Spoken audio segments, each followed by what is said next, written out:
Buenas tardes, estamos en familia, no estamos muchos conectados o conectadas, aunque no veo más que hombres, es verdad, aquí ahora mismo. Eh, bueno, la charla de hoy está dedicada a los acuerdos del Estado español y la Iglesia Católica. Es la penúltima. Terminamos la semana que viene con multiconfesionalismo y está a cargo de Juanjo Picó. Estaba diciendo hace un momento, antes de estar grabando, que bueno, presentar a Juanjo Picó en Europa Laica es absurdo porque lo conocemos todos de sobra.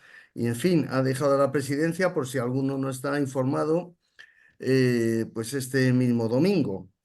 Así que supongo que está un poquito más relajado porque ha sido un mandato con, bueno, como todos los mandatos, con presiones de todo tipo, vamos. Así que nada, Juanjo, gracias por dejarte atracar aquí y te escuchamos y hasta cuando tú quieras. Bueno, pues nada, gracias Pedro y gracias a todas las personas que estáis conectadas. Como se está grabando, pues esto se subirá al YouTube y por lo tanto pues habrá personas ya para más adelante, a las que quieran, que podrán enterarse de un tema que dentro de las personas que estamos trabajando en la laicidad del Estado, al menos lo conocemos. Yo creo que es mucho más desconocido para fuera del entorno de la laicidad. Y esta charla pues tiene pues uno de los objetos pues es precisamente hacer una divulgación de estos acuerdos, una denuncia de estos acuerdos y sobre todo, fundamentalmente, el motivo de la charla es romper ese manto de silencio y de desconocimiento realmente del contenido de estos acuerdos y cómo cuando desde Europa Laica propugnamos y exigimos y continuamente reclamamos la denuncia y derogación de los acuerdos, pues no es como nunca ha sido en nuestra reivindicación denuncias simples, sino que lo hacemos con toda carga de profundidad porque su contenido y lo que está implicando pues es muy importante para la democracia. Son ahora 45 años desde el año 1979 en que se firmaron y ya va siendo hora, lo ha sido siempre, pero ya va siendo hora de tomar conciencia y pasar página con estos acuerdos que realmente, repito, están ahormando claramente la democracia. Como unos antecedentes de estos acuerdos, pues tenemos el concordato del año 1953, un concordato franquista, en el cual, pues, en esa época, esa oscura época, el régimen, pues, se vio impelido fácilmente a dar un trato de favor a la Iglesia Católica por el papel cómplice, que al menos por parte de su jerarquía y en algunos otros elementos, tuvo durante la cruzada, la guerra civil, la dictadura, y un resarcimiento, en el fondo, también de las desamortizaciones del siglo XIX. Y ahí se pergeñó pues, un concordato, el de 1953, pues claramente nacional católico, con unas prebendas, con unos palabras, con unos artículos, con unos planteamientos que conforme pues iba avanzando el tiempo desde el 53, entrando ya en los años 60, pues lo hacían claramente pues, impresentable para los tiempos de democracia que estaban viniendo. La Iglesia estaba saliendo también a partir de los finales de los 60 del Concilio Vaticano II,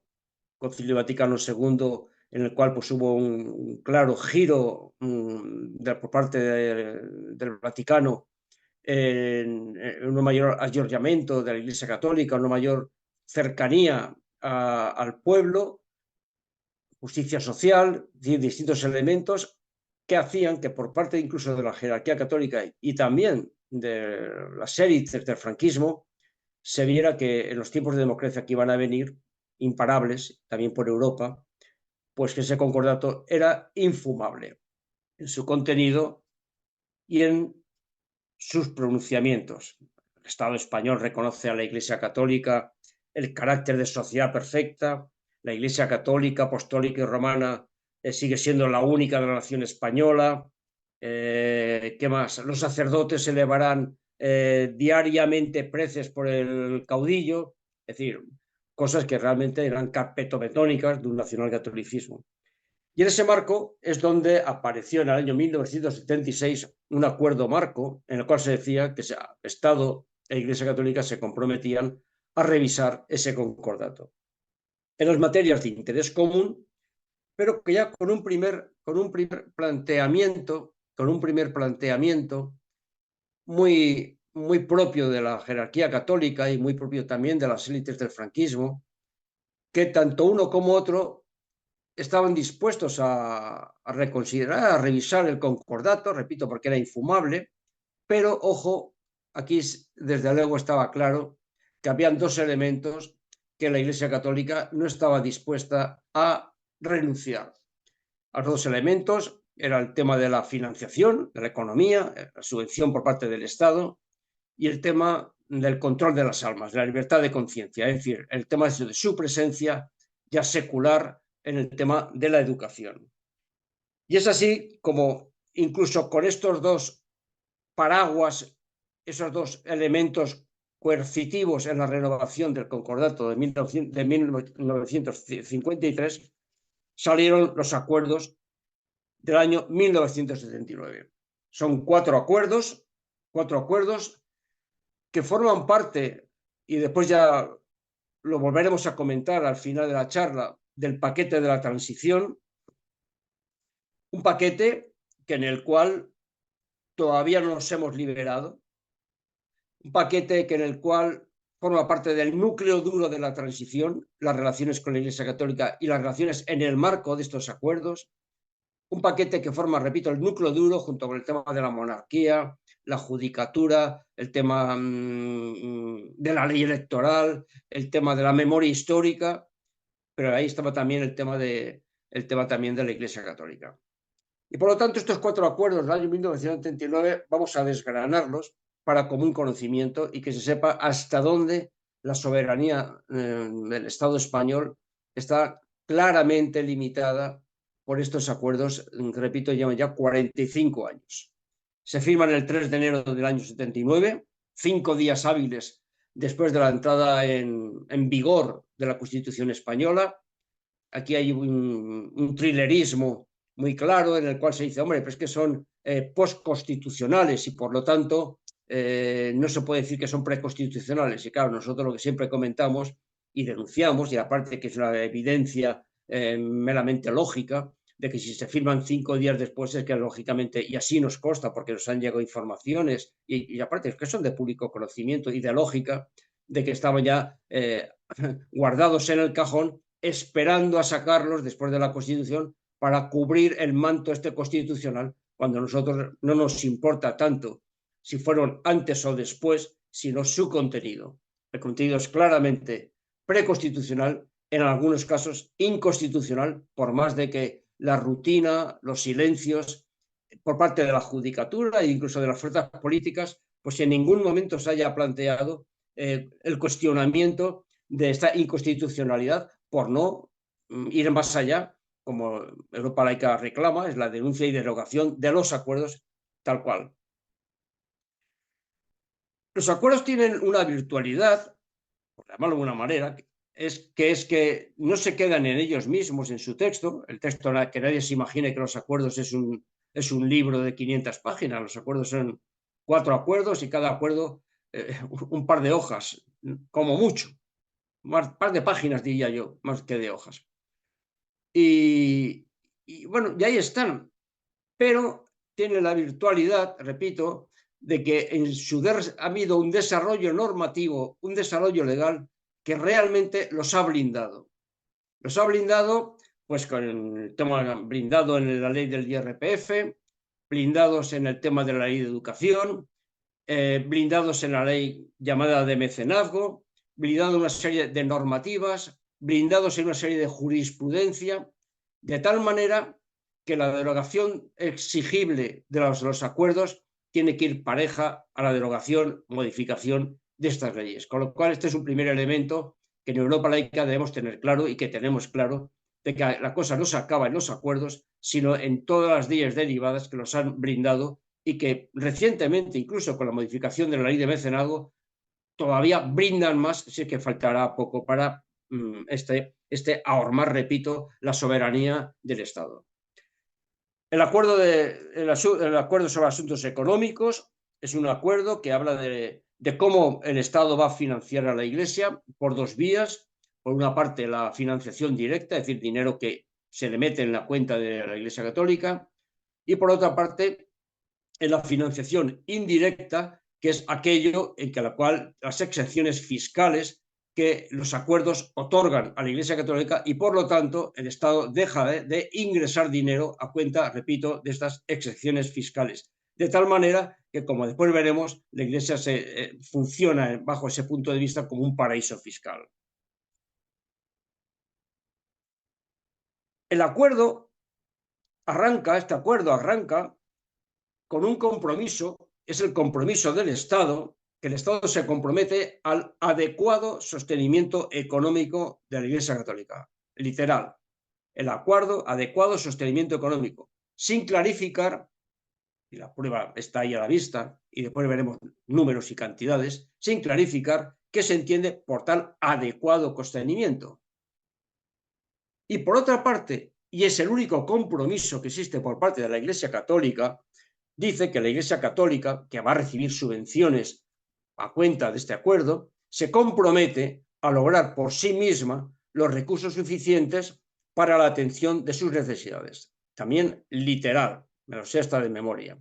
Un compromiso de autofinanciación que evidentemente no se ha cumplido y que nosotros, como siempre decimos, no se ha cumplido, pero tampoco los gobiernos de turno se lo han hecho cumplir.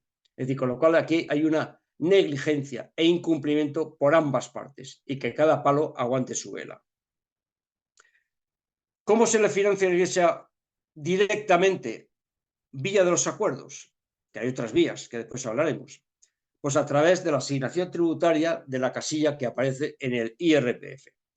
Una casilla tributaria que hay que saber cómo funciona, pero que en dos palabras, la persona que marca en la casilla del IRPF a la Iglesia Católica, pues si tiene que pagar al fisco, tiene que pagar 100 euros, pues evidentemente los paga.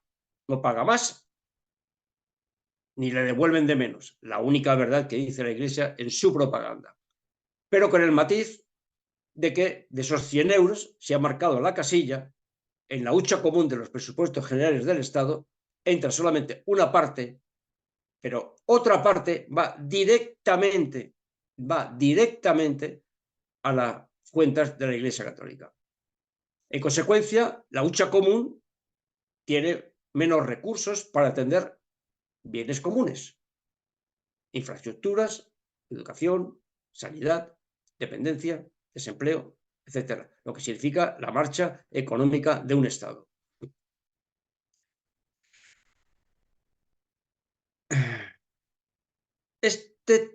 Esta manera de trabajar fue a partir del año 1988, porque antes, desde el 79 hasta el 88, era un periodo transitorio y el Estado ponía dinero al fondo perdido directamente, es decir, que salía directamente de los presupuestos generales del Estado. Este no sale, contablemente no sale de los presupuestos, pero lo que pasa es que no entra y consecuentemente la quiebra de la hucha común para el caso es lo mismo. Y así se llegó andando hasta el año, por ejemplo, hasta el año 1991, que aquí, aunque sea tarde, pues conviene contar estas batallitas, ¿no? Que no son tales batallitas. Ahí entonces la Iglesia Católica, el Estado, llegó a un acuerdo que no está en los acuerdos, por tanto, en muchos casos se han sobrepasado los acuerdos, de entregar a la Iglesia Católica cantidades a cuenta. Es decir, mira, como va a haber una crucecita aquí que te van a marcar los contribuyentes, yo te voy a adelantar mensualmente unas cantidades y a final de año hacemos la cuenta. Yo te he entregado tanto han marcado los contribuyentes, hacemos el suma restra y si yo te he entregado de más, tú me devuelves y si te he entregado de menos, yo te pago. Eso es lo que debería ser, pero eso no ha sido así. A lo largo de muchos años, creo contabilizado, tengo 8 años, desde el año 1991, las cantidades entregadas a cuenta a la Iglesia Católica mensualmente superaron las cantidades recogidas por las casillas de la IRPF, en un monto total de unos 310 millones de euros. Y alguien podía pensar, ¿y la Iglesia devolvió al Estado 310 millones de euros? Pues no, pues no. Por ley se condonaron esta cantidad. Es decir, que también, menudo negocio, hicieron nuestros políticos por ley, la ley de los presupuestos generales del Estado, que condonaban las cantidades de diferencia que de más se le habían dado a la Iglesia Católica. A partir del año 2008, la campaña del año 2008, la Iglesia Católica, también con un acuerdo extra acuerdos del 79, se le subió la cantidad a la Iglesia Católica por la asignación tributaria. Hasta ese momento, la Iglesia Católica, cuando se le marcaba la crucecita, recogía el 0,5%, en fin, tiene unos decimales, pero para entendernos, el 0,5% de la cuota íntegra del impuesto. A partir del año de la campaña del año 2008, las crucecitas que se marcaban cotizaban al 0,7%. Bueno, la razón de esta subida, pues después la comentaremos porque es muy significativa. La realidad es que al día de hoy, en el año, por ejemplo, el año 2023, este año pasado, la Iglesia Católica, por la crucecita, ha recibido 359 millones de euros. Y saca pecho la jerarquía católica diciendo, mirad cómo la población española nos apoya, sin tener en cuenta, pues con un truco meramente matemático, meramente demográfico, que lo que está ocurriendo es que aumentan las rentas de las personas y consecuentemente la renta de las personas que marcan el 0,7 matemáticamente sube. Además de que con datos propios de la agencia tributaria reconocidos por la Iglesia Católica, la mayoría de las personas que marcan a la Iglesia Católica pertenecen a rentas superiores, rentas más elevadas del IRPF. Y en consecuencia, pues es razonable que suba la cantidad que recaudan año a año. Por más que existe un dato que es inexorable, que es el porcentaje de contribuyentes que marcan a la Iglesia Católica va disminuyendo paulatinamente de año en año y ahora actualmente está del orden de un 30%, que son los que marcan. Consecuentemente, el 70% no marca a la Iglesia Católica. Pero es que además, otra vía de financiación un poco controvertida, pero real, es que también la Iglesia Católica, por la casilla de fines sociales, se financia. Y si no se financia la propia Iglesia Católica, se financia toda la cohorte de entidades afines a la Iglesia Católica. Nosotros tenemos estimados, los errores que pueden haber en estimaciones, porque bien que se preocupan de que no exista una transparencia bien clara, que del orden del 55% de lo que se recibe por fines sociales van a entidades del entorno de la Iglesia Católica. De tal manera de que por la vía de la crucecita de su casilla y por la vía parcial, casi la mitad, de la casilla de fines sociales, en este año pasado han podido ser del orden de unos 600 millones de euros que por el IRPF la Corporación Católica ha recibido por este camino. En todo caso, desde el año 2008 al 2023, aunque solamente sea teniendo en cuenta la casilla de la Iglesia Católica, pues ha sido del orden de 4.325 millones por la simple marcación de la crucecita de la Iglesia Católica.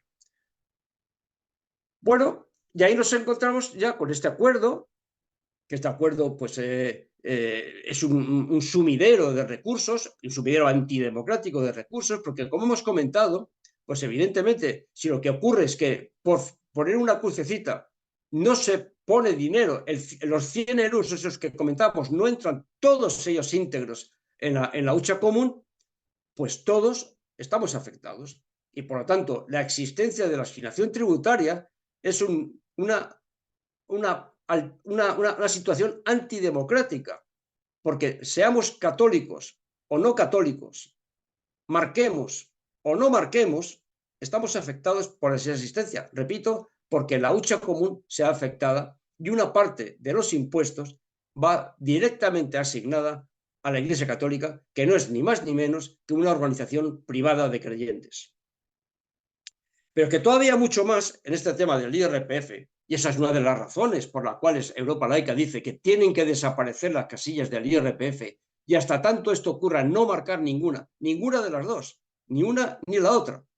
Podremos explicar, o quizás en otra charla, por qué tampoco hay que marcarla de fines sociales, aunque hayamos dado un dato. Más de la mitad de lo que se recoge por esa casilla va a entidades de la Iglesia Católica. Pero también existen otras razones del propio concepto de los fines sociales, que hoy no vamos a trabajar sobre este tema. Pero es que además ocurre esa publicidad engañosa que la tenemos denunciada ante el Ministerio, esa publicidad engañosa de la campaña Por Tantos, que es la de la Iglesia Católica, por la cual dice, no, marque usted la casilla porque esa casilla ayuda a la labor asistencial de la Iglesia Católica. Labor asistencial de la Iglesia Católica que tiene su buque insignia con Cáritas. Bueno, pues es que los datos sacados también de propias informaciones, desde luego nada transparentes, pero que Europa Laica se preocupa de ponerlas en su justo término, indican que de esos millones que anualmente se recogen por la casilla del IRPF, del orden del 70% va a pagar los salarios y la seguridad social del clero, curas y obispos, y para el funcionamiento interno de la conferencia episcopal. Es decir, nada que ver con la libertad religiosa, nada que ver, si es que tuviera que ver, con el tema del culto, de tener que pagar el culto cuando, repito, es una organización privada de creyentes. Pero si hubiera que hacerlo eso, es que tampoco lo es, porque, repito, del orden del 70% se deriva a salarios y seguridad social del clero y funcionamiento interno. Pero es que todavía más. Y es que resulta que con datos de la propia Iglesia Católica, esos millones que recoge anualmente, tiene un superávit. Este último año pasado ha tenido un superávit de 22 millones de euros, con un acumulado desde el año 2016 de 145 millones de euros. Entonces, lo primero que habría que preguntarse es decir, pero vamos a ver, volvemos un poquito para atrás. ¿No era el fundamento de los acuerdos, del acuerdo económico, el adecuado sostenimiento de la Iglesia Católica a lo que se compromete el Estado? Entonces, si es adecuado, no puede haber ese superávit. Y por lo tanto, aquí está pasando algo especial. Pero es que todavía más, cuando vemos, por datos de la propia Iglesia Católica, en qué utiliza ese superávit. Y hasta ahora ha venido utilizándolo, por una parte, metiéndolo al fondo de reserva, a su fondo de reserva, es decir, a la hucha, a su hucha, para hacer sus propias inversiones financieras, que ya está bien que con el dinero de los contribuyentes la Iglesia haga inversiones financieras, pero también para financiar a 3DTV, a su emisora de televisión. En este año pasado, el informe que sacó la Conferencia Episcopal en el mes de diciembre, eso ha desaparecido.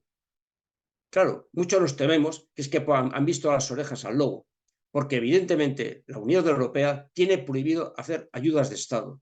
Y una ayuda de Estado es que cuando el dinero público se utiliza para entidades privadas, porque eso es según argumenta la legislación europea, eso es una competencia desleal. Y bien sea porque lo ha ocultado o porque lo ha suprimido, este año no aparece esa donación a 3DTV. Lo mismo que ha desaparecido también de la información de la Iglesia Católica esa mísero 2% que la Conferencia Episcopal dedicaba a Cáritas. Evidentemente, igual resulta que es que la crítica que hacíamos que por labor asistencial no valía las X del IRPF, ha suprimido para que no pueda ser objeto de crítica. Ahí se queda. En todo caso, nosotros, y aunque sea una chirigotada, pero para poner en contexto este tema, decíamos, bueno, si por lo menos fueran, ya que vamos a hablar de autofinanciación de la Iglesia, ese compromiso que no ha cumplido y no se le ha hecho cumplir, pues hombre, que fueran los católicos practicantes, sus fieles, los que pagaran ese adecuado sostenimiento, ¿no? Y hombre, solamente haciendo meramente un cálculo matemático, repito, tipo chirigota, pero que significa lo que significa.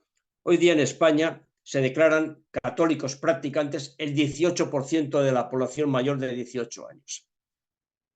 Eso, en términos matemáticos, son 7 millones, una población de 7 millones de contribuyentes. Pues la división está fácil. Con tal de que todos los católicos practicantes pusieran en el cepillo cuando van a misa 1 euro en cada misa dominical o festivo, la Iglesia, por esta vía, estaba claramente subvencionada. Y decimos, sería más democrático, ¿no? Bueno, pues ahí ahí lo dejamos. Ahí lo dejamos con este déficit, esta anomalía en el término de la financiación. Y ojo, Europa Laica tiene estimado que no solamente por el concepto del IRPF, porque el IRPF es la punta del iceberg de lo que es la financiación pública en España a nivel estatal, autonómico y municipal, diputaciones, cabildos, porque por todas partes recibe subvenciones de una u otra manera. Y ahí está nuestra estimación de más de 12.000 millones de euros al año que la Iglesia, por un camino, por otro, por lo que recibe o por lo que deja de pagar, el erario público se ve afectado. Repito, a una organización privada de creyentes sin ninguna transparencia y sin una revisión, incluso, repito, lo que significa la propia autofinanciación de la Iglesia para lograr por sí misma los recursos suficientes para la obtención de sus necesidades. En la segunda parte de este acuerdo económico es el asunto de las exenciones fiscales. Y ahí, pues bueno, la Iglesia Católica está por ley asimilada a una entidad sin ánimo de lucro, una entidad sin ánimo de lucro y de interés general. Y bueno, a lo mejor hay que cuestionarse un poco qué es eso de sin ánimo de lucro y sin interés general.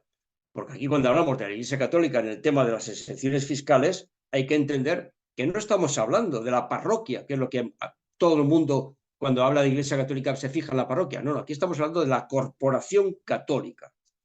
Y la corporación católica, estos son todo el tema de las fundaciones, editoriales, empresas, emisoras de radio, emisoras de televisión, es decir, todo el sustrato mercantil que tiene la Iglesia Católica, que es inmensamente rica. Y por lo tanto, eso de que sea de interés general, pues hombre, pues entonces empezar a cuestionarse, o al menos desde Europa Laica, que la religión no es un servicio público, que no es de interés general, sino particular de los creyentes, con todo el respeto que haya que tener, que los fines de la Iglesia pues no pueden ser y no son los del Estado, que los ministros de culto, los curas, pues no son funcionarios públicos, y por lo tanto ver que este interés general pues es seguir con esta cantinela que nos lleva a este nacionalcatolicismo que todavía está pegado e imbricado en las leyes y en los comportamientos, ¿no? Y entonces en ese marco, que ya está denunciado, porque lo acabo de denunciar, aplica las exenciones fiscales cuando está asimilada a una entidad sin ánimo de lucro. Y por lo tanto, la Iglesia no paga ningún impuesto, excepto el IVA, tiene una historieta especial, que si viene al caso comentaremos, el IRPF, los sacerdotes pagan el IRPF, y en el año 2023 unas migajas del impuesto de obras. Pero a partir de ahí, cero patatero. La gran parte de todas las actividades mercantiles de la Corporación Católica están exentas del impuesto de sociedades. Por no hablar de todas las subvenciones, donaciones, entradas a monumentos que están exentas de tributar. Exento de tributar completamente del impuesto de actividades económicas, del impuesto de donaciones y sucesiones, del impuesto de transmisiones patrimoniales y actos jurídicos documentados, del tema del impuesto de plusvalía, del impuesto de los vehículos a motor, y en plan municipal, pues muchos beneficios sobre tasas municipales, tasa de basuras, tasa de vados, tasa de utilización del espacio público, con muchas bonificaciones, en algunos casos del 100% de las tasas que haya que pagar. Y si hay una cuestión, un tributo municipal que ya se sale de madre, es el tema del IBI, el impuesto de bienes urbanos. La administración del IBI de todo tipo de sitios de bienes de la Iglesia, no solamente los de culto, los conventos, las oficinas, los pisos donde viven los clérigos, con tal de que un bien sea de titularidad eclesial, está exento del IBI, dando lugar pues incluso a situaciones pues, anecdóticas, por llamarlo de alguna manera, ¿no?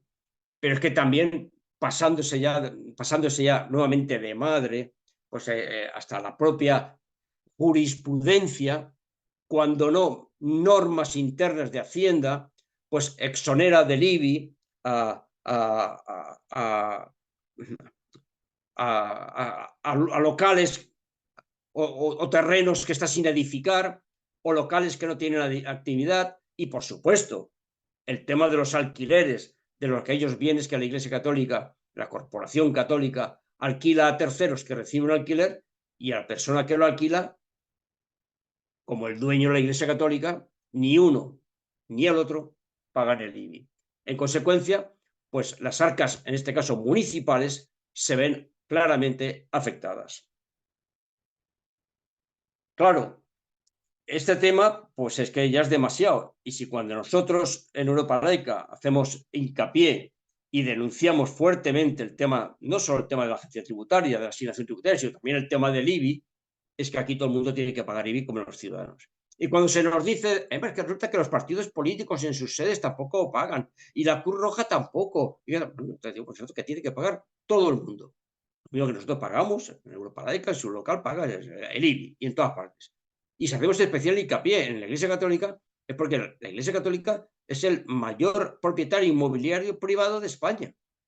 Sí, a mí es que no se nos compare un partido político que puede tener 50 sedes con los más de 100.000 bienes que tiene registrados a su nombre la Iglesia Católica. Y algunos de ellos con unas extensiones y unos valores catastrales inconmensurables. Luego a ver si ponemos las cosas en su justo término. Pues bueno, pues todo esto son las prebendas que en el terreno económico vienen de este nacionalcatolicismo que tuvo su primer paso en el concordato de 1953 y que se cerró en el paquete de la transición con estos acuerdos de tal.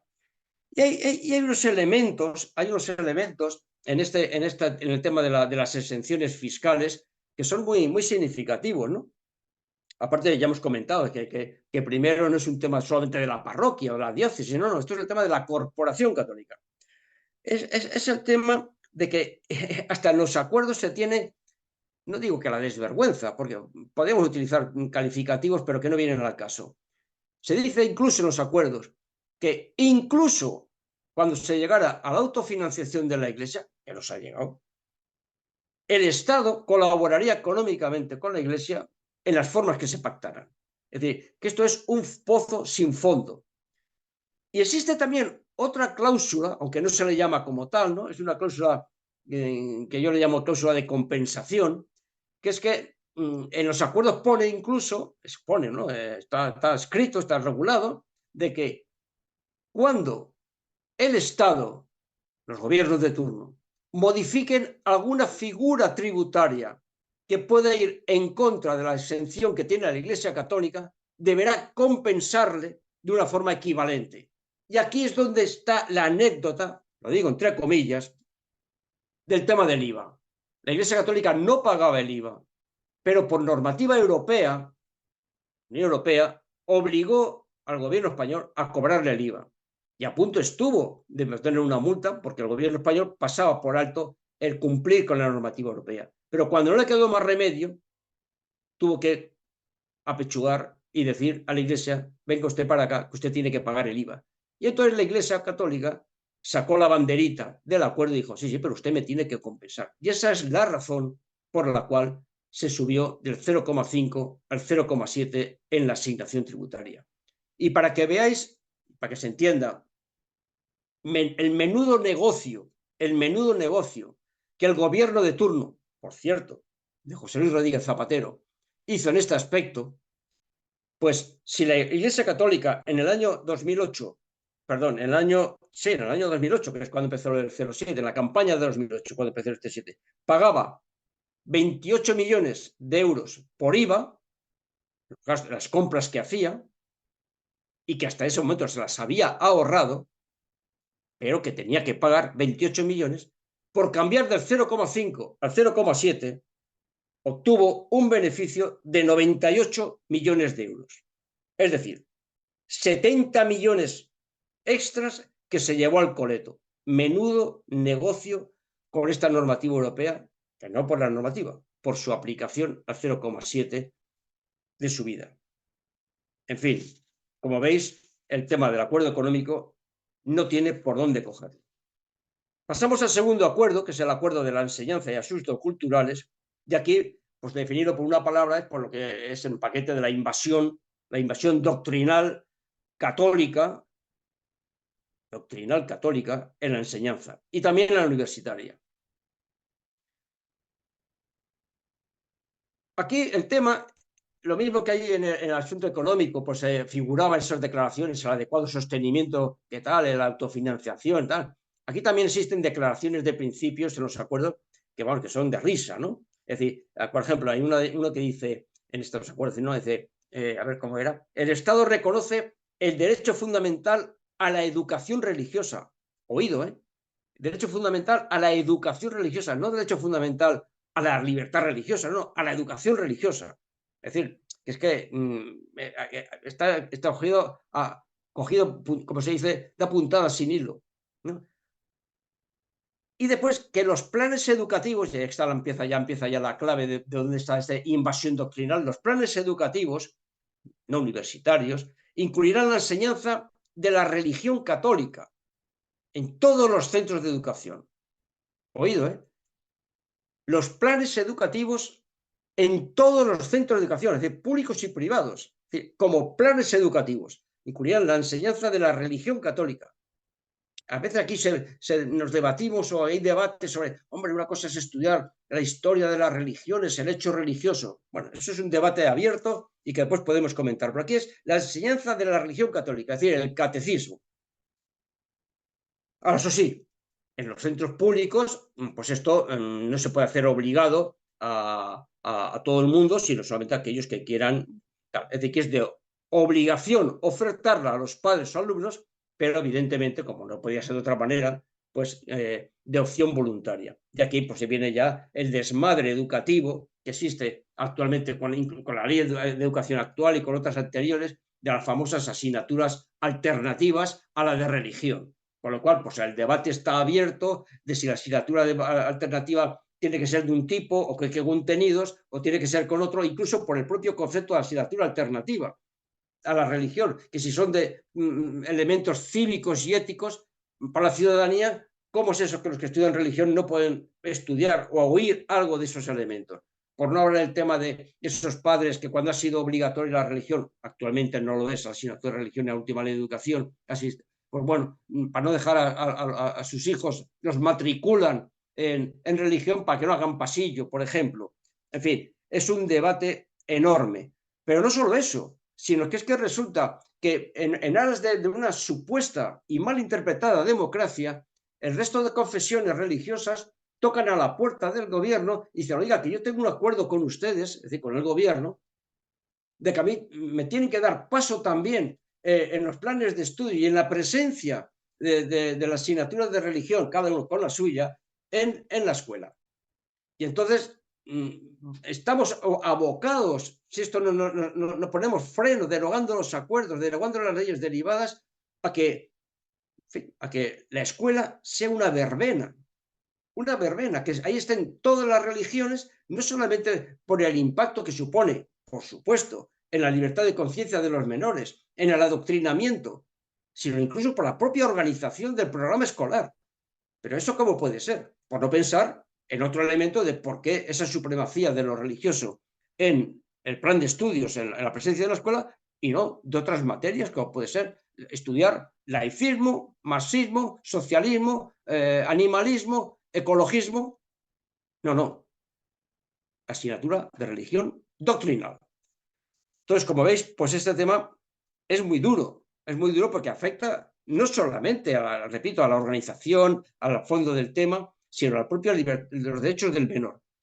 Y claro, y de esto ya se deriva pues una serie de contenidos que son pues realmente, pues nuevamente, que ahormando la democracia, ¿no? Es decir, el contenido de los planes de estudio y los libros de texto pues están definidos por la jerarquía católica.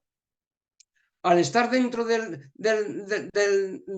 claustro, que también se permite que puedan estar en el claustro los profesores de religión, pues bueno, pues estaremos ahí metidos también en los órganos de mayor dirección de los centros.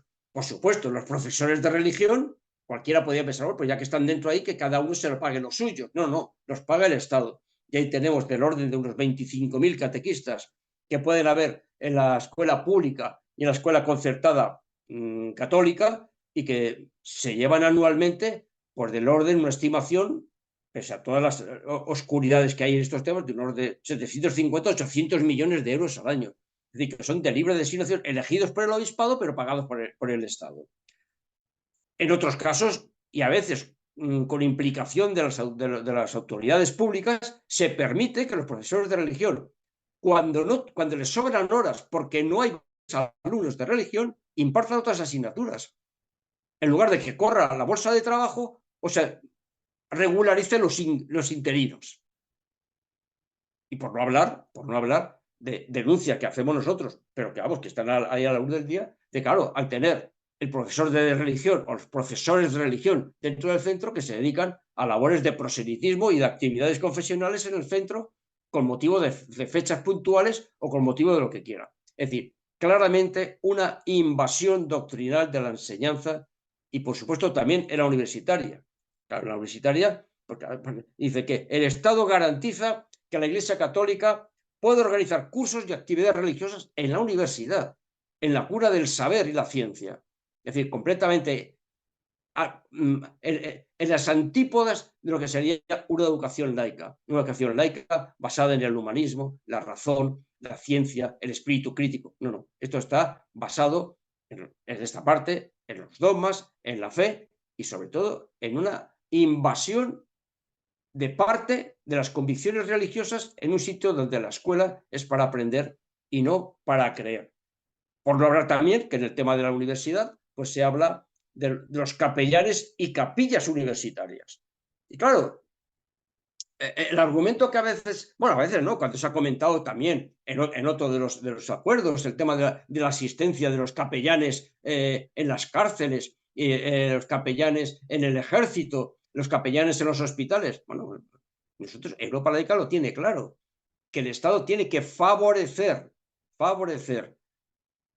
en aras a la libertad de conciencia, que los que están en centros que tienen una limitación de movimientos puedan recibir la asistencia, en este caso espiritual, a aquellos que lo reclamen. Y consecuentemente, Europa Laica no tiene ningún problema en reconocer que evidentemente puede haber capellanes católicos que entren en las cárceles o capellanes evangelistas que entren en las cárceles.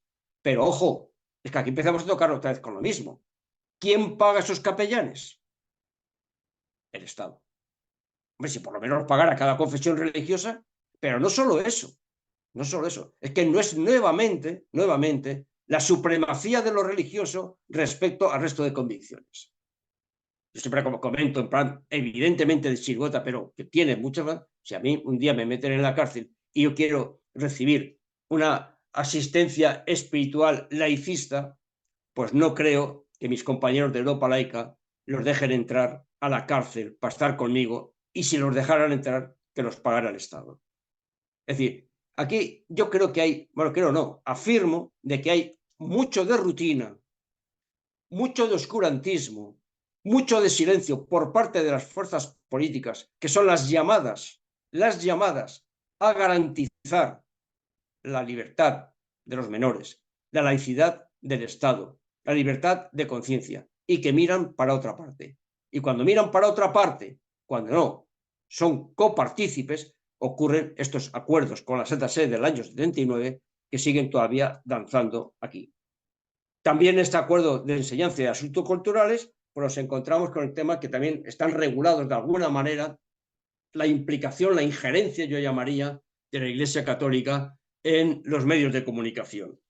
De tal manera que, bueno, pues vamos, es un dato de que la Iglesia Católica tiene programas de radio en Radio Nacional de España, todos los días a las 5 menos 10 de la madrugada, tiene sus 10 minutitos de dar una charlita, las misas, la Semana Santa, la retransmisión de eventos especiales, cuando tiene sus propias emisoras de radio y sus propias emisoras de televisión.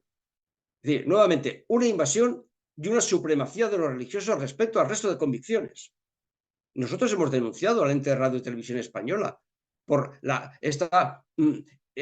repito, esta invasión, sobre todo en temas de Semana Santa. Y se queda eso, se queda en el silencio, que a veces ni contestan, y cuando contestan son unas generalidades y unos argumentos que realmente no tienen nada que ver con lo que significaría un Estado democrático del tema.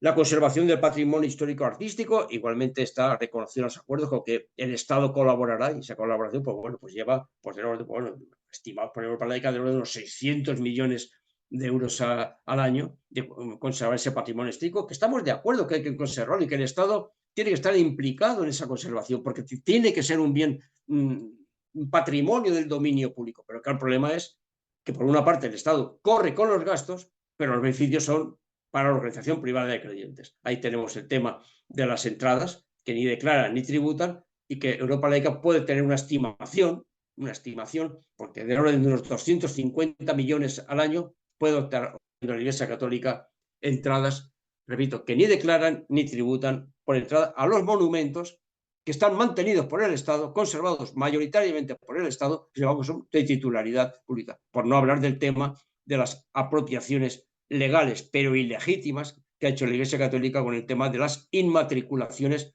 muchos de sus bienes de interés cultural, artístico y tal. ¿Qué más? Pues ya para ir terminando, está el acuerdo sobre asuntos jurídicos.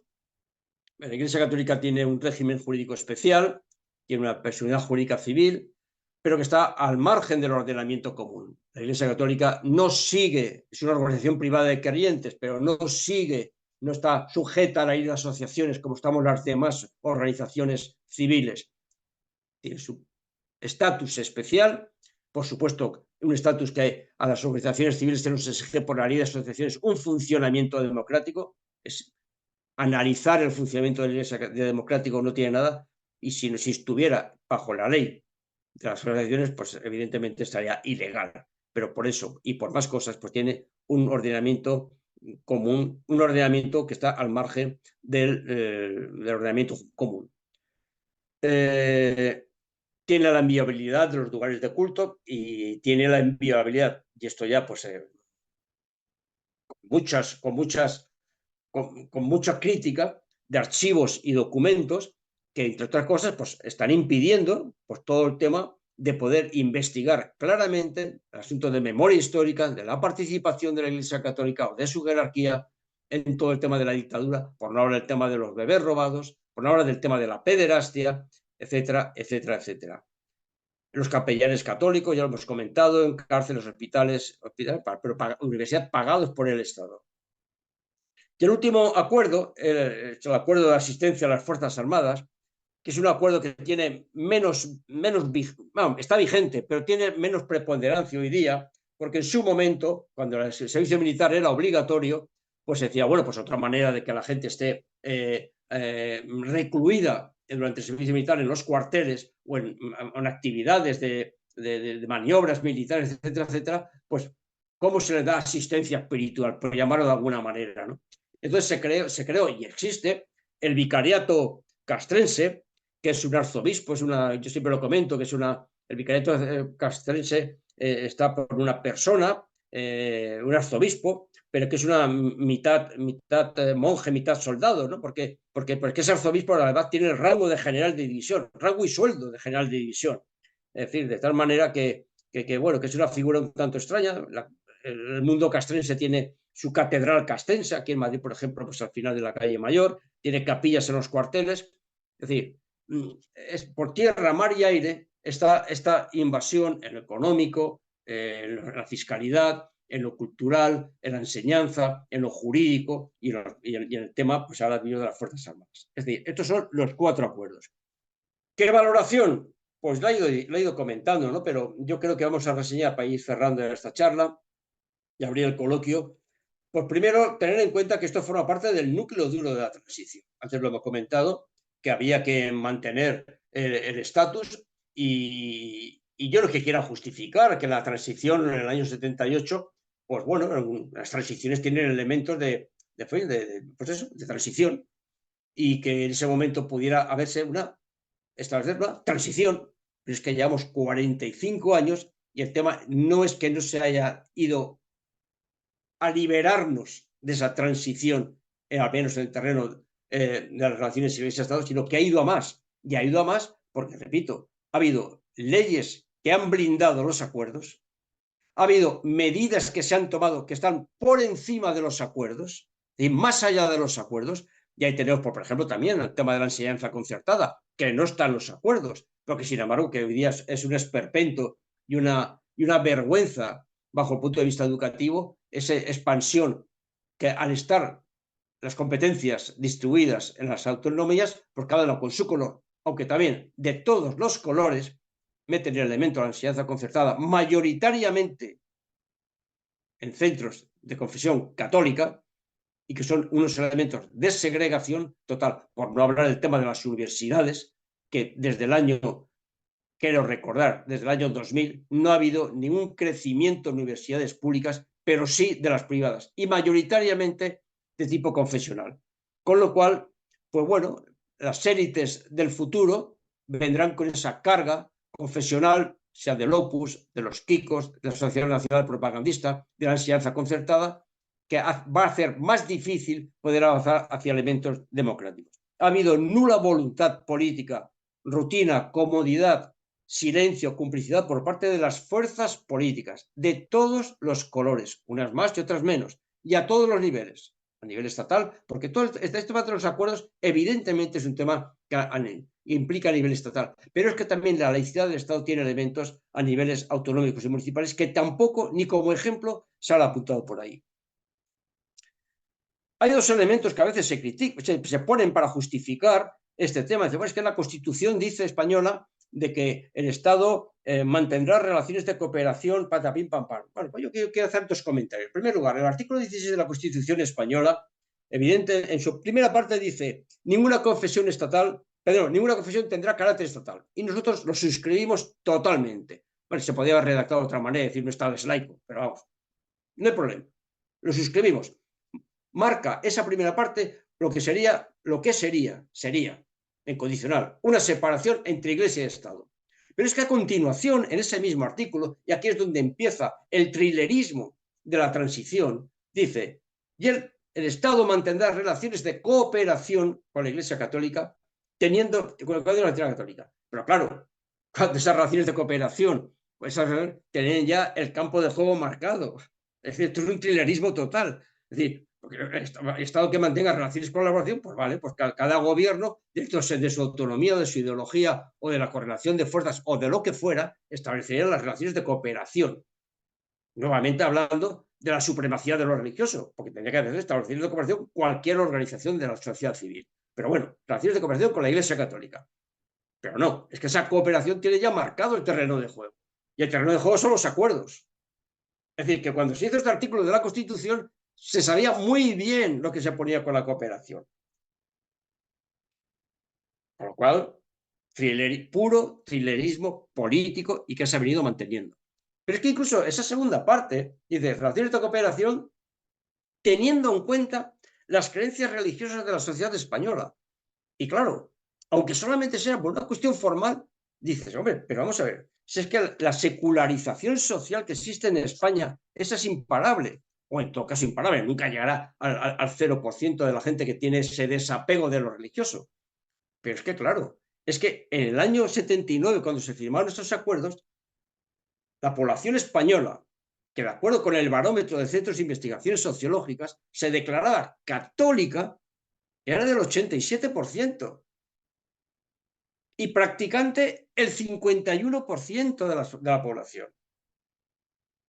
En el año 2023, los últimos datos han sido el 54% católicos y el 18% practicantes, por no hablar del 41% que son no religiosos, indiferentes, ateos, pues hombre, si somos constitucionales, sí hay que tener en cuenta que las relaciones de cooperación, además del thrillerismo de los acuerdos, que son los que marcan el terreno de juego, teniendo en cuenta las prácticas y creencias de la sociedad española, pues digo yo que habría que regularizarlo, aunque solamente fuera por eso. En fin, los acuerdos suponen una pérdida inadmisible de la soberanía estatal. Es que aparte dice que son acuerdos de rango internacional. Y claro, cuando uno piensa en esto, dice, pero vamos a ver, pero normalmente cuando se hacen acuerdos de rango internacional con otro país, pues tú hablas de de aranceles, de política de fronteras, de visados, de política comercial. Aquí no hay nada de eso. Aquí no hay nada de eso. Son de rango internacional donde un Estado extranjero impone a otro Estado legislaciones que son propias de la sociedad civil. Que todavía, si todavía el acuerdo con la Santa Sede dijera, para los católicos de que se declaren como tales, aplicará lo que sea. Yo creo que no. Pero vamos, visto ya, bajando el nivel, podría ser. Pero no, es que esto afecta a todos. Hemos comentado en el tema económico del IRPF, también la educación y también en todos los acuerdos y las leyes derivadas. Es decir, un Estado extranjero impone condiciones exclusivamente que son de soberanía civil a otro Estado. Es decir, una pérdida de soberanía total. Y aquí se ha estado tragando con este tema, y no solamente tragando, repito, sino que va para adelante, lo cual es una inasumible injerencia y limitación de la soberanía estatal.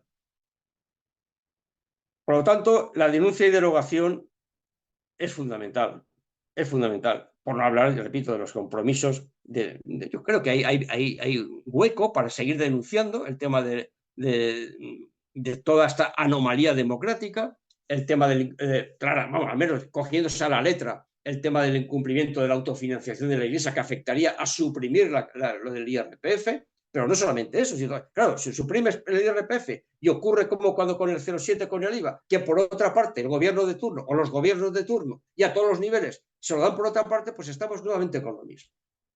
Y por lo tanto la cooperación con la Iglesia Católica, como cualquier organización civil, tiene que ser en régimen de igualdad y sin ninguna supremacía. Y si tiene que haber cooperación, que exista cooperación, lo mismo que pueda existirlo con cualquier organización no gubernamental, colectivos, etcétera, etcétera, etcétera. Pero no con esa supremacía por ley y a estos niveles. En consecuencia, esta es la situación. Si conocíais de una manera u otra los acuerdos, bien. Si no, espero que con esta charla pues los conozcáis mejor, porque de seguro que hay datos que hoy se han comentado aquí y valoraciones que no suelen estar en el mentidero político, me refiero a la vida política, y eso es una de las razones por las cuales las fuerzas políticas, las que estaban llamadas, que estarían llamadas a respetar la confesionalidad del Estado, pues ni en esto ni en otras muchas cosas. Pero bueno, la charla de hoy iba por el tema de los acuerdos para clarificar su contenido, clarificar en qué impacta y sobre todo denunciar la vergüenza democrática que supone esta anomalía y en consecuencia sumarse a esta denuncia, esta exigencia que de Europa laica de tiempo atrás y que seguimos es la denuncia y derogación de los acuerdos con la Santa Sede del año 79, también los que existen con otras confesiones minoritarias y sin olvidar también la derogación de las leyes derivadas que las están brindando. Así que muchas gracias y ahora pues estoy abierto, lógicamente, a todas las preguntas y opiniones que se quieran poner. Bueno, pues nada, Juanjo, no quiero hacerte mucho la pelota, pero la verdad es que lo explicas estupendamente, eh, lo tienes claro, clarísimo y lo explicas claro, clarísimo también. Así que da gusto escucharte para tenerlo claro todos, ¿no? No sé si alguien quiere hacer alguna pregunta o compartir cualquier matiz, cualquier reflexión o cualquier cosa, ¿no? Bueno, ahí tenemos a Manuel. Cuando quieras, Manuel. No hay una cola larga para preguntar. No, ya veo que hoy la cosa ha quedado bastante reducida con Afortunadamente, como respecto se va a, a colgar, yo creo con que sí. Y respecto a yo las animaré a... anteriores, que ya tampoco es que fueran muy masivas, pero bueno, hoy ya que hemos quedado Sí, bueno, muy al menos se disminuidos. cuelgan y yo, estás disponible. Yo creo que es una charla que hay que escuchar. Bueno, Bueno, Manuel, cuando quieras. dos comentarios, dos comentarios. Uno de ellos al hilo de una reciente sentencia del Tribunal Constitucional respecto al recurso de una madre que estaba en desacuerdo con el padre sobre dónde había que escolarizar a su hija. si en un colegio público o en un colegio religioso, ¿no? Eh, y lo digo porque en esa sentencia que acaba de salir hoy, la publicación, la noticia ya había salido anteriormente, pero lo que es el texto de la sentencia ha salido hoy y de dos votos particulares que también se han efectuado, pues en este texto se recoge precisamente, y por eso es por lo que hago el comentario, se recoge el artículo primero de los acuerdos con la Santa Sede, en donde se especifica, y así lo hacen constar los magistrados del Tribunal Constitucional, en donde se dice en el acuerdo de educación, en todo caso, la educación que se imparta en los centros docentes públicos será respetuosa con los valores de la ética cristiana. Joder. Y esto lo recogen los magistrados para decir, tanto da que vaya la alumna a un colegio religioso, que vaya a un colegio público, puesto que también en el colegio público, por los acuerdos con la Santa Sede, el colegio público está obligado a ser respetuosa con la ética y la moral cristiana. Bueno, es un simple comentario al hilo de lo que comentaba Juanjo, de que los acuerdos no son algo ya del año 79, de hace 50 años, como aquel que dice, sino que son algo que tienen su vigencia y su repercusión en el día a día de nuestra vida cotidiana y de nuestra vida política y nuestra vida ciudadana y en consecuencia de la democracia, ¿no? Y luego el otro comentario que quería hacer es al hilo. Yo entiendo que efectivamente el año 2024 no es el mismo año 1979, digo, desde el punto de vista político, pero también mi reflexión va en el sentido de si lo que ocurrió en el año 79 en el Congreso de los Diputados, cuando el 13 de septiembre, es decir, 9 meses después de haberse publicado y haberse aprobado estos acuerdos, fueron a ratificarse en el Congreso de los Diputados, si las votaciones que se hicieron en el Congreso de los Diputados no simulan, no reflejan la misma situación de lo que está ocurriendo hoy en día. Y quiero decir, los acuerdos, por ejemplo, de asistencia religiosa a las Fuerzas Armadas, que es uno de los 4 acuerdos, se aprobó con un solo voto en contra. Los acuerdos jurídicos se aprobaron con solo 2 votos en contra. Los acuerdos económicos se votaron solo con 21 votos en contra. Y los acuerdos de enseñanza, sí es verdad que ahí se sumaron 125 votos en contra. Pero quiero recordar que en ese Congreso había 121 diputados del PSOE y 23 diputados del Partido Comunista, aparte de algún otro diputado que también le hubiera correspondido votar también en contra de esos acuerdos. Pero bueno, digo por los partidos políticos mayoritarios. Igual que sorprende que también ese mismo año se aprobara la Ley de Libertad Religiosa actual, la vigente actual, totalmente, vamos, no es motivo del tema de hoy, pero lo digo a colación del análisis pues cómo se aprobaron con 0 votos en contra la Ley de Libertad Religiosa. Y si nos pasamos a los acuerdos con los evangelistas, con los islámicos y con los judíos, que es verdad que ya fue posterior, pero estamos hablando ya del año 92, ya no estábamos en la mera transición de los años 70, estamos en el año 92 y sin embargo el Congreso, que en este caso tenía una mayoría de 175 del PSOE, 17 de Izquierda Unida y luego ya el resto de partidos de derecha, pues se aprueban los acuerdos con los evangélicos con ningún voto en contra, con las comunidades islámicas con un voto en contra y curiosamente los judíos con ningún voto en contra, ninguna abstención, es decir, por la totalidad, por unanimidad. Y a mí, pues esto me llama mucho la atención, quiero decir, porque no veo sino una trayectoria política que empezó en la transición y que hoy, en el 2024, sigue siendo la misma, puesto que la actitud de los partidos políticos e incluso de los gobiernos de izquierda que hemos tenido durante este tiempo no han hecho sino mantener la primera tesis de la transición.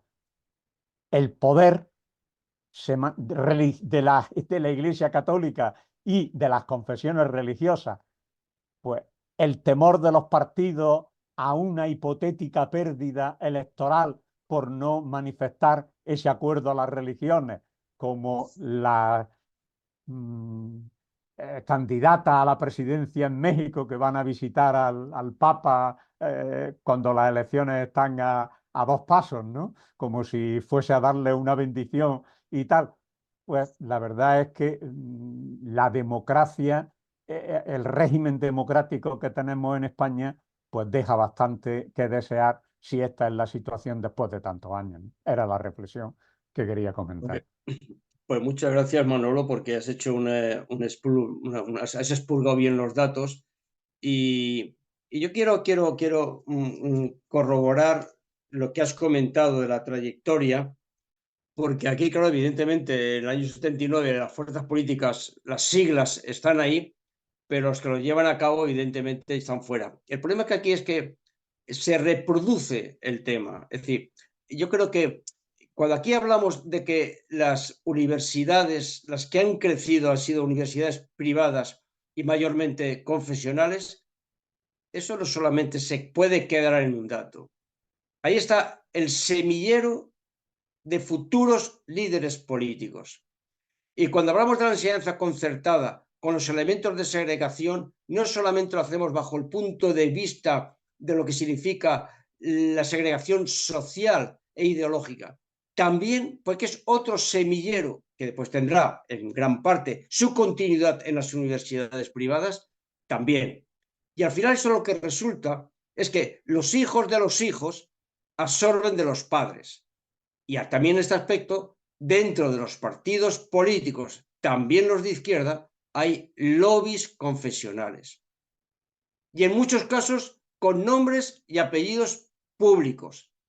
Y cuando esos lobbies adquieren a posición de poder, bien directo en ministerios o bien en puestos de la administración, pues claro, todo este tema de que comentas, que muy bien comentas, pues está ahí. Pero yo más allá, Manolo, y en general mi opinión, más allá de buscarle explicaciones, porque puede haber puede haber unas cuantas explicaciones, el tema de los votos, también, porque no hay que negarlo, que la Iglesia Católica, la corporación católica es un poder fáctico, el tema que también que no se entiende bien lo que es la laicidad del Estado, lo que significa un Estado confesional, no se entiende bien, el tema que también existe un demérito de lo público y por lo tanto, es decir, que hay mucha serie de factores que implican. Lo triste de todo esto, en mi opinión, es que estos partidos de izquierda, pese a esas votaciones tan demoledoras que acabas de comentar como dato, han seguido engañando a la sociedad española. Porque cuando no ha sido que lo han tenido en su programa partidario, después lo han tenido en su programa electoral, después lo han tenido en su programa de gobierno, lo han podido tener en su programa de investidura y lo han incumplido todas las veces. Lo han incumplido todas las veces. Entonces, esto es porque no tiene esa voluntad política. A veces algunos son intrínsecos porque no se lo creen y otros porque es mucho más cómodo estar al tran-tran. Entonces, pues es una carencia democrática claramente denunciable en los partidos que estarían llamados a respetar sinceramente la democracia. Aquí nadie se está planteando una persecución religiosa o un tema antirreligioso. La confesionalidad del Estado es un valor democrático, no es un tema de creencias. No es un tema de creencias. Entonces, la reproducción social que existe mayoritariamente por la enseñanza, también por otros medios, los medios de comunicación, las redes sociales, etcétera, etcétera, lleva pues a encontrar una explicación, que repito, pero que no justificación.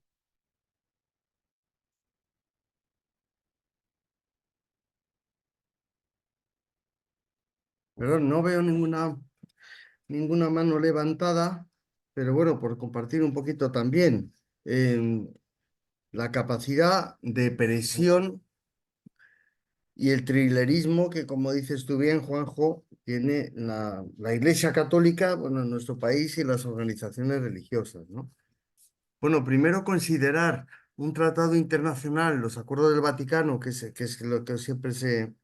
Claro, los acuerdos internacionales son acuerdos entre estados. No soy jurista, pero bueno, en fin, un poquito he hecho oído ya. Son acuerdos entre estados. El Vaticano no es un estado, no es un estado de juguete, claro. Es una cosa ridícula como estado, no tiene ningún sentido.